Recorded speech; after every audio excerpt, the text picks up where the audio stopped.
नमस्कार साथियों। हम इस टॉपिक के अंदर गायनेकोलॉजिकल डिसऑर्डर की चर्चा करेंगे। साथियों, सामान्यतया जो डिसऑर्डर हमको सामान्यतया फील्ड के अंदर देखने को मिलते हैं, तो हम उनकी पहले चर्चा करते हैं, फिर उसके बाद जो कम केसेस मिलते हैं उनको भी हम देखेंगे। साथियों, आप पहली बार अगर चैनल पर आ रहे हैं तो चैनल को सब्सक्राइब करें और बेल आइकन को प्रेस कर दें। इससे आपको रेगुलर नोटिफिकेशन मिलते रहेंगे ताकि आप लगातार तैयारी कर सकें। सबसे पहले हम देखते हैं प्रोलैप्स ऑफ द वेजाइना और यूट्रस। प्रोलैप्स का अर्थ होता है बाहर निकलना। वेजाइना और यूट्रस का शरीर से बाहर निकल जाना प्रोलैप्स कहलाता है। तो ज्यादातर ये शरीर से मतलब वेजाइना के थ्रू यूट्रस बाहर निकल जाता है। देखते हैं तो लैंगिक अंगों का शरीर से बाहर आ जाना प्रोलैप्स कहलाता है। इसका क्या कारण होंगे? तो कारणों के बहुत सारे कारण हैं, जैसे वंशागति के कारण हो सकता है। तो हम ये देखते हैं कि गिर नस्ल की जो गायें होती है उनके अंदर प्रोलैप्स जो है अधिक मात्रा में मिलता है, देशी गायों के अंदर अधिक मिलता है। प्रोजेस्टेरोन हार्मोन की अगर कमी होती है उसके कारण भी प्रोलैप्स हो जाता है। प्रोजेस्टेरोन जो हार्मोन होता है वो प्रेगनेंसी को बनाए रखने का काम करता है। जैसे जैसे प्रोजेस्टेरोन हार्मोन की कमी होती है तो उसके कारण भी बाहर जो है उसके कारण भी प्रोलैप्स हो जाता है। आगे हम देखें डिस्टोकिया के कारण जो भी है प्रोलैप्स हो जाता है। फिर देखें आरओपी, रिटेंशन ऑफ प्लेसेंटा, अर्थात आफ्टर बर्थ का रहने की वजह से भी प्रोलैप्स हो सकता है। कॉन्स्टिपेशन अर्थात कब्ज होने की वजह से। तो देखते हैं कि वंशागति के अंदर देखें तो गिर गायों के अंदर इस तरह से मिलता है। ईस्ट्रोजन युक्त आहार खिलाने से भी ये होता है। तो ईस्ट्रोजन आहार जो है रिजका, सोयाबीन इत्यादि के अंदर फाइटोएस्ट्रोजन पाया जाता है। साथियों, इसके ट्रीटमेंट की अगर हम बात करें तो दो तरह से ट्रीटमेंट किया जाता है। एंटीपार्टम अर्थात प्रसव पूर्व अगर अगर हम देखते हैं प्रोलैप्स हुआ है तो हम उसके अंदर प्रोजेस्टेरोन इंजेक्शन लगाया जाता है। प्रोजेस्टेरोन इंजेक्शन जो है उसकी हाफ लाइफ जो होती है वो साथियों 7 दिन से 10 दिन तक ही होती है। इसलिए 7 से 10 दिन बाद इसको रिपीट करना पड़ता है। सामान्यतः जब हम देखते हैं कि प्रेगनेंसी के जब उत्तरार्ध होता है उस समय प्रोलैप्स होना शुरू हो जाता है। भैंसों के अंदर भी ये बहुत मिलता है। ऐसे केस के अंदर 7 से 10 दिन के अंदर प्रोजेस्टेरोन इंजेक्शन बार बार रिपीट करना पड़ता है। साथियों, विदेशों के अंदर जब भी प्रोलैप्स होता है तो जानवर को कल कर दिया जाता है, क्योंकि प्रोलैप्स एक जेनेटिक बीमारी है और वह आगे से आगे पीढ़ी में स्थानांतरित होती है। पोस्टपार्टम अगर प्रोलैप्स होता है अर्थात डिलीवरी के बाद पोस्टमार्टम होता है तो हम क्या करते हैं, जाइलेजिन का इंजेक्शन लगाने के पश्चात उसके प्रोलैप्स को हम अंदर बिठा देते हैं। साथियों, बहुत बार टाका लगा दिया जाता है जिससे या बटन वाले तरीके से भी प्रोलैप्स को अंदर बिठाया जाता है और टाका लगा दिया जाता है ताकि वो प्रोलैप्स बाहर नहीं आ सके। पर्स स्ट्रिंग सूचर वेजाइना के लिप्स के ऊपर लगा दिए जाते हैं। साथियों, वेजाइना के लिप्स के ऊपर पर्स स्ट्रिंग सूचर लगाने की वजह से जो है प्रोलैप्स बाहर नहीं आ पाता है। इसके अलावा सामान्यतः हम देखते हैं ट्रस बांध दिया जाता है। ट्रस क्या है कि सामान्य भाषा के अंदर अपन देखें तो पीछे की तरफ जो है रस्सियों के द्वारा प्रोलैप्स वाले भाग को ऊंचा उठा दिया जाता है ताकि वो बाहर ना निकल पाए। जाइलेजिन की कितनी मात्रा लगाई जाती है? तो 1 से 2 ml जो है गायों के अंदर लगाई जाती है और 0.5 से 1 ml तक भैंस में लगाई जाती है। अगली कंडीशन जो हम देखते हैं, पहली कंडीशन हमने देखी जो हमने पहली कंडीशन हमने प्रोलैप्स देखा, तो दूसरी कंडीशन हम देखते हैं आरओपी अर्थात retention of placenta. Retention of placenta क्या है? ये मिसनोमर है। यहाँ प्लेसेंटा की जगह इसे हम आफ्टर बर्थ भी कह सकते हैं। प्लेसेंटा उस समय कहलाता है जब बच्चा माँ के पेट में अर्थात जो फीटस है वो गर्भ के अंदर होता है।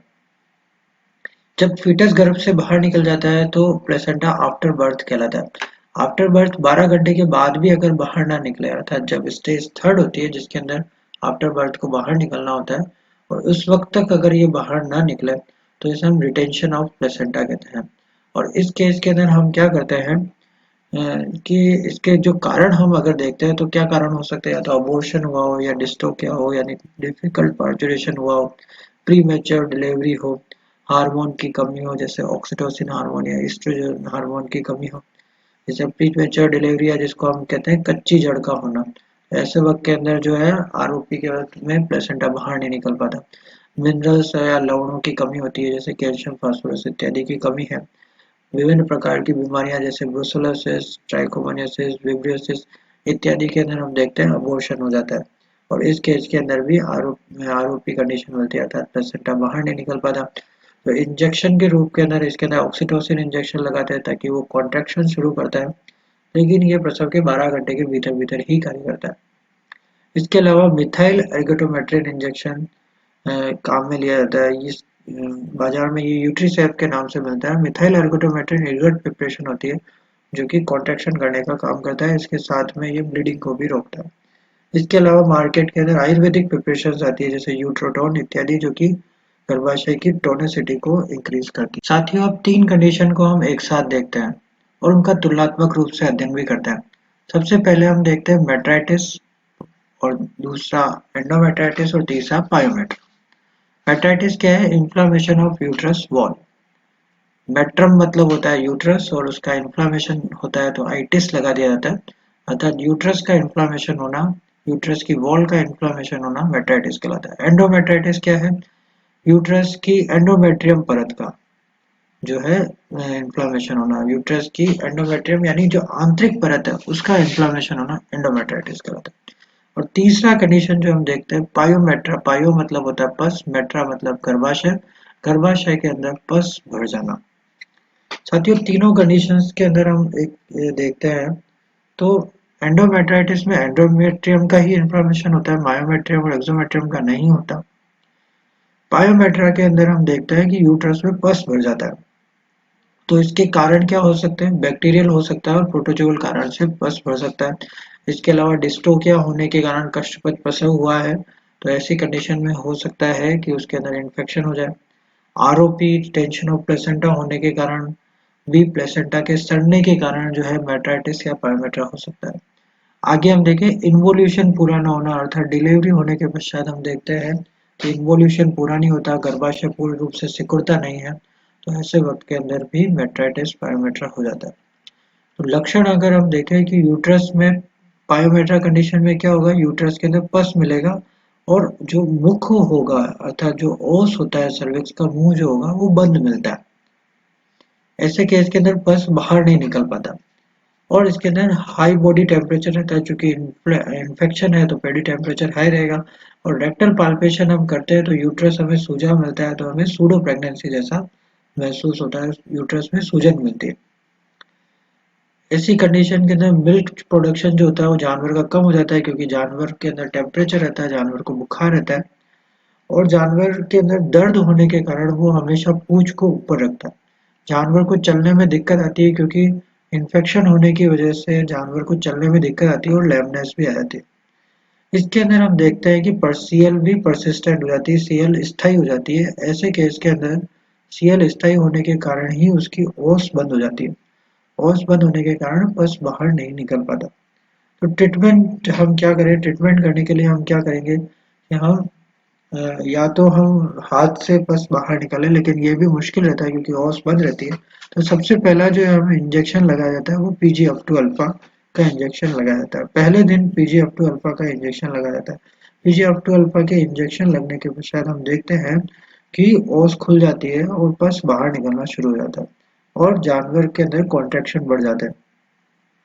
फिर 48 घंटे के अंदर उसके अंदर एंटीबायोटिक इंजेक्शन लगाए जाते हैं। एंटीबायोटिक इंजेक्शन के अंदर ऑक्सीटेट्रासाइक्लिन लगाई जा सकती है। इसके अलावा इंट्रायूटेराइन भी हम देखते हैं मेडिसिन छोड़ी जाती है। इंट्रायूटेराइन मेडिसिन के अंदर ऑक्सीटेट्रासाइक्लिन को डाइल्यूट करके लगाया जा सकता है। इसके अलावा बहुत सारी प्रिपरेशन जैसे सिप्लेक्सिन जो कि लेक्सिन के नाम से आती है, बहुत सारी प्रिपरेशन मार्केट में अवेलेबल है जो कि इंट्रायूटेराइन दवाई के रूप में छोड़ी जाती है।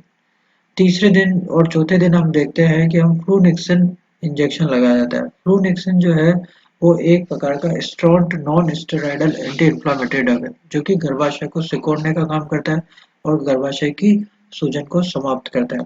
इसके साथ में एंटीबायोटिक ट्रीटमेंट भी किया जाता है जिससे जानवर के अंदर पूरी तरह से जानवर का है इन्फ्लामेशन या इन्फेक्शन जो है वो खत्म हो जाए। अगला केस हम देखते हैं यूट्राइन टॉर्जन। साथियों, यूट्राइन टॉर्जन क्या है?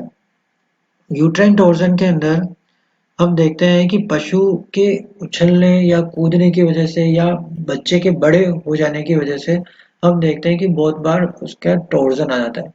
टॉर्जन का अर्थ है अपने ही अक्ष पे बच्चेदानी का घूम जाना। बच्चेदानी जो होती है वो ब्रॉड लिगामेंट की वजह से जो है पेल्विक गर्डल के फ्लोर पर पड़ी रहती है।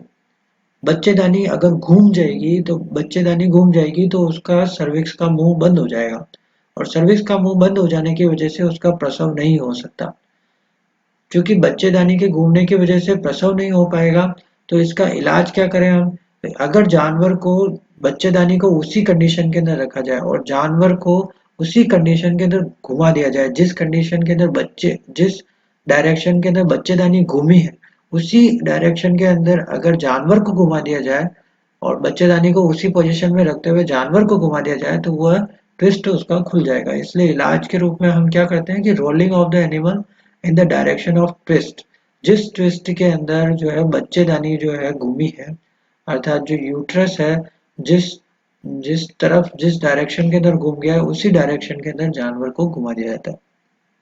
अगला हम देखते हैं हाइड्रो एमनियन। ये कंडीशन में क्या होता है? हाइड्रो का मतलब होता है जल, एमनियन का मतलब एमनियन झिल्ली। एमनियोटिक झिल्ली के अंदर जब फ्लूइड की मात्रा बढ़ जाती है तो उधर नाशपाती के आकार का हो जाता है, और इसके इलाज के लिए हम पीजीएफ अल्फा काम लेते हैं। इसी तरह से हाइड्रो एलेंटोइस, अर्थात एलेंटोइस झिल्ली के अंदर फ्लूइड की मात्रा बढ़ जाए, तो इस कंडीशन के अंदर हम देखते हैं कि उधर जो है वो बैरल शेप्ड हो जाता है। बैरल का मतलब होता है ड्रम के जैसा, इस तरह से बैरल शेप्ड हो जाएगा, तो उसे हम ड्रम के जैसा उधर हो जाता है, तो बैरल शेप कहते हैं। जबकि नाशपाती के आकार का जब उधर रहता है तो उसे हम नाशपाती के आकार का उधर अगर है तो उसे हम कहेंगे हाइड्रो एमनियन, और हाइड्रो एलेंटस के अंदर बैरल शेप हो जाता है। दोनों कंडीशन के अंदर पीजीएफ2 अल्फा इंजेक्शन लगाया जाता है। एंडोमेट्राइटिस हम कंडीशन देखते हैं, इसके अंदर बैक्टीरियल इन्फेक्शन की वजह से एंडोमेट्रियम का इन्फ्लामेशन हो जाता है। इससे केस के अंदर यूट्रस नॉर्मल रहेगा, लेकिन उससे मवाद निकलता रहता है, और इस मवाद निकलता है तो इसको क्लियरिंग के लिए हम पीजीएफ2 अल्फा का इंजेक्शन उपयोग में लाते हैं। साथियों, एक कंडीशन और देखने को मिलती है, वह है किंग्ड सर्विक्स का होना। किंग्ड किंग्ड यानी मुड़ा हुआ, और सर्विक्स का अर्थ होता है सर्विक्स, जिससे सीमन आगे ट्रेवल करता है। ये एक तरह से प्रजनन मार्ग है। तो किंग्ड सर्विस अर्थात मुड़ी हुई सर्विस होती है। तो ये दो कारणों से हो सकती है, या तो जेनेटिक हो सकती है, या इंजरी की वजह से, या एआई करते वक्त अगर इंजरी लग जाए, या रेक्टल पाल्पेशन के कारण कोई इंजरी हो जाए, तो उसकी वजह से भी किंग्ड सर्विस हो सकती है। होता क्या है कि वेजाइना की सीध में सर्विक्स नहीं हो पाती, मुड़ जाने की वजह से वेजाइना की सीध में नहीं हो पाती। इस वजह से स्पर्म जो है सर्विक्स के मुंह पर ही रह जाते हैं और वो अंदर नहीं जा पाते।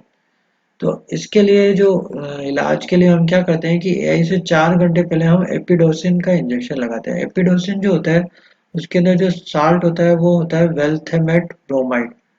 वेल्थेमेट ब्रोमाइड जो होता है वो एक प्रकार का एंटी इंफ्लामेटरी ड्रग्स होती है। ये एंटी इंफ्लामेटरी ड्रग्स जो होती है वो विशेष प्रकार से सर्विक्स या स्मूथ मसल्स पर कार्य करती है, जिसकी वजह से जो सर्विक्स है उसका जो किंग जो मुड़ी हुई है वो स्मूथ हो जाती है, और उसके पश्चात हम एआई जो है कर सकते हैं, आसानी से गन पास कर सकते हैं। आगे हम देखते हैं पैराफिमोसिस। पैराफिमोसिस कंडीशन क्या है कि पेनिस का उत्तेजित होने के बाद वापस नहीं आना। साथियों, हमने थोड़ी देर पहले देखा था कि एक सिग्मोइड फ्लेक्सर जो होता है वो नर के अंदर पाया जाता है। ये सिग्मोइड फ्लेक्सर अर्श शेप में होता है, और रिट्रैक्टर मसल्स के कारण ये जो है चेंज हो जाता है और सीधा भी होता रहता है और वापस एस शेप में चला जाता है। अगर मान लीजिए पैराफिमोसिस कंडीशन होती है तो पेनिस उत्तेजित हो जाएगा और वापस एस शेप में नहीं आ पाएगा। इस तरह से फिमोसिस कंडीशन के अंदर पेनिस उत्तेजित ही नहीं हो पाता, हमेशा एस शेप में ही रहता है। आगे हम देखें लैक ऑफ लिबिडो। लिबिडो का अर्थ होता है लिबिडो का अर्थ होता है कि किसी दूसरे जानवर के प्रति उत्तेजन क्षमता या एक्साइटमेंट होना। ज्यादातर ये नर में पाई जाती है। नर जो कि कंसीव के लिए जो कार्य लिए जाते हैं, जो कि सांड का उपयोग कंसीव या सर्विस के लिए पाया जाता है, और उसके अंदर लिबिडो की कमी होती है, तो उनका बुल का रिएक्शन टाइम जो होता है वो 30 मिनट से ज्यादा हो जाता है। रिएक्शन टाइम से अर्थ है अर्थात फीमेल काउंटर पार्ट को देखने के पश्चात उसके द्वारा सर्विक्स में लगा हुआ समय। फीमेल काउंटर पार्ट को वो देखता है और उसके पश्चात कितनी देर बाद वह उसकी सर्विस कर पाता है। तो इसमें अगर 30 मिनट से ज़्यादा का समय लगता है तो उसके अंदर हम कहेंगे इसके अंदर लिबिडो की कमी हो जाती है। तो ऐसे वक्त के अंदर कोरोलोन इंजेक्शन की डबल मात्रा लगाई जाती है, अर्थात 1500 इंटरनेशनल यूनिट जो नोटिन की मात्रा है उसको 2 इंजेक्शन लगाए जाते हैं, और सप्ताह में 2 बार लगाया जाता है। इससे जानवर की लिबिडो बढ़ती है। इसी के साथ उसको मिनरल मिक्सचर और उसके एक्सरसाइज भी कराई जाती है ताकि उसकी लिबिडो बढ़े। साथियों, एक बार प्रश्न पूछा जाता है कि टर्मिनेशन ऑफ प्रेगनेंसी के लिए कौन सा हार्मोन उपयोग में लाया जाता है, तो प्रेगनेंसी को खत्म करने के लिए PGF2 अल्फा का उपयोग किया जाता है। साथियों, ये हमने प्रमुख रूप से जो है बीमारियों का अध्ययन किया है। इसके साथ अब हम अन्य जो प्रमुख बीमारियां